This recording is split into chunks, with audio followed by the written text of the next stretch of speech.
Hi, this is Chloe. May you introduce yourself to our audience? Hi, I'm Chloe. I was born in China and I came to Canada when I was 12. So I received a French and English education in Quebec.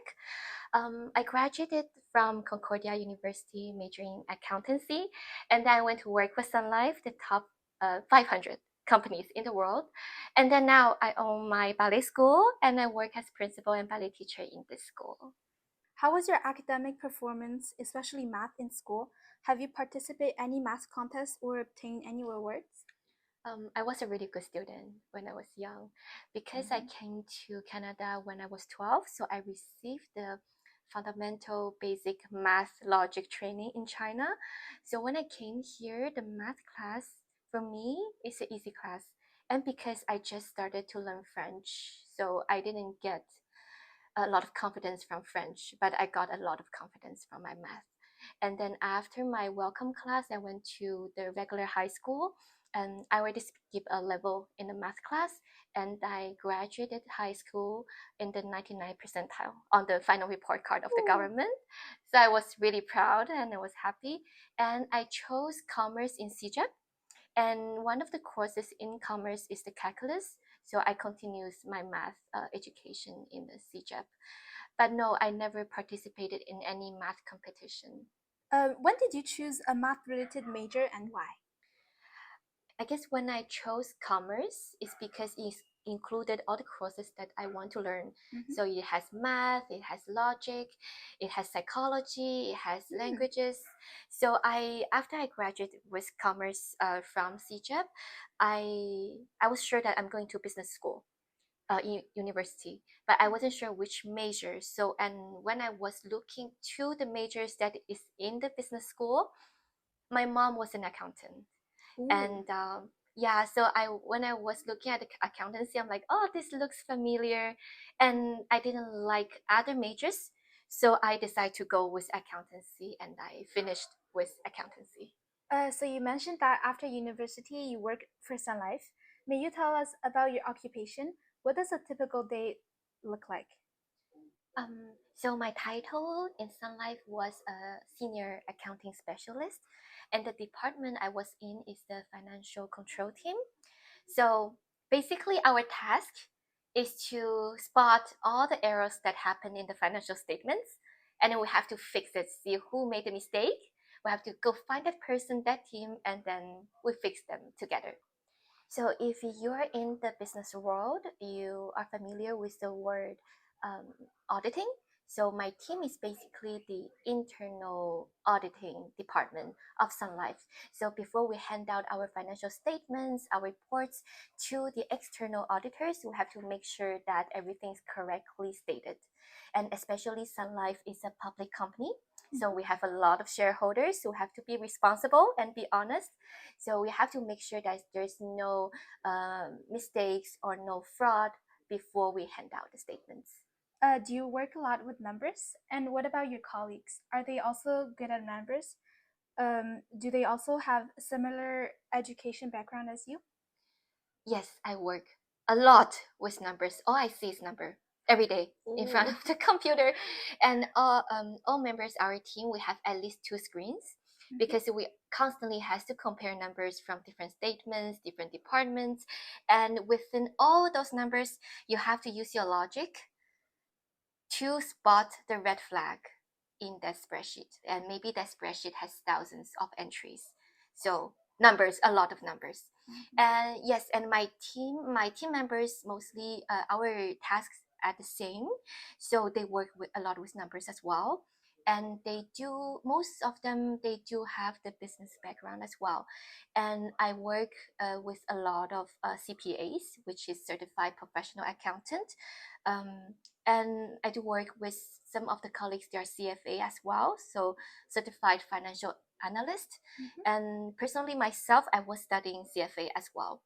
And because Sun Life is a really big company, we have a lot of departments and different line of products. So we have the insurance side, we have the investment side, and for my colleagues who are interested interested more in the investment side, they're studying the CFA, and then maybe in the future they will be transferring to the investment side and work as financial analyst. Can you talk about one specific math concept that you use during work? I don't think I use a specific math concept in work that I remember of, but I think what has brought me the most benefit from the math class is the logic behind it. So everything comes with a logic, and when we see a problem, we have to know where do we start to fix it. We have to identify the problem, and then we see what caused the problem, and then it's the solution. So when I was at work at Sun Life, um, I think this is majorly why Sun Life was paying me. So I can spot the problem, I can find a solution for it, and then I fix it.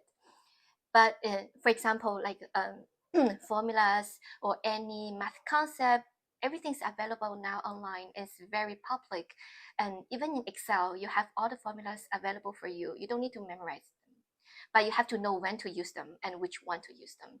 So that is the logic that I think is helped me a lot from the math class. Wow. Since it's an insurance company, what is a typical position that uses a lot of math during their work? Speaking of insurance company, I think actuarialist is a position that use a lot of math and has a really good math background, because for insurance company, one of the major product is the insurance products. So it's basically calculating the probability and how much should they charge for one policy. So that's what an actual list is doing. They are calculating the probability of the accidents, of what could happen to this person, and then what for how much the company should sell this policy to, and making sure the insurance company is making money. You also said that you own a ballet school. How did you go from an auditor to a ballet school principal? That's a very long story. So I started dancing when I was really young, and I danced as professional students for a long time until the end of my high school. So usually after professional school, ballet professional school after high school is the time where we decided if we want to be a professional dancer, or we want to go to a CJEB university or other path that we want to go. At that point, I decided that I still want to go for CJEB and go for university. So I completely changed what I was studying for the past 10 years. And then this is a big regret for me. So a tip for everyone who are watching this, um, never never give up on anything if you just think because it's challenging. You should try. So you, even if you didn't make it until the end, you at least you tried. Yeah, so after I decided to go to university, I went for the Sun Life companies and financial control and etc. And then one day, I met my boyfriend by that time, but now he's my husband, and he is a professional dancer. And then after we met, we have discussed a lot about the careers and the dance world, the education of dance. And then we had an opportunity to open our own ballet school. Everything just comes at the right time.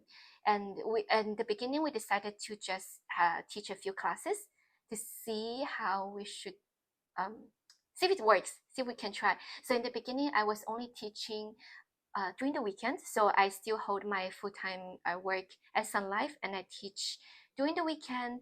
And I was so lucky because I met a lot of good students and a good parents. And then the numbers of students just keep growing and growing. And then to the point where it feels like two full-time jobs at the same time.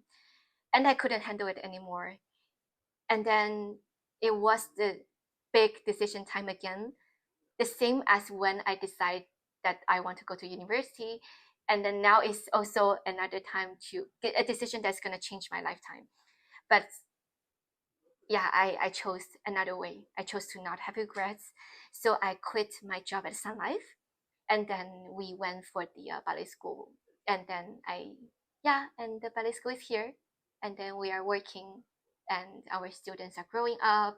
and then we start to go for competition, and then we have students that are going to professional schools, and maybe it's going to be the future stars on the stage. Thank you so much for being here and sharing your stories with us. At last, is there any advice or anything that you want to share with the young generation? mm, I I don't. It's just because there are a lot of decisions you have to make in your life, and some small decisions, some big decisions, and never regret for them. Because the reason that you made that decision, you must have like a full reason for it by that time. Maybe in the future it seems wrong, but it's okay. But that time was the correct decision. And you know what? In the end, everything comes for a reason. Like I, for example, for myself, when I was in university, I used to part time work in a makeup studio, and I had to edit the pictures and the videos. I had to learn the softwares, and now I have to edit the videos for the school. And then I learned accountancy. I know how to read the financial statements and how to adjust uh, make the adjustment and make the journal entries. And now I do the same thing for the school. And a lot of social skills I have learned in the past. It doesn't matter in your school life, with your colleagues, with your team, had a meeting, how to hold a meeting, how to create an agenda.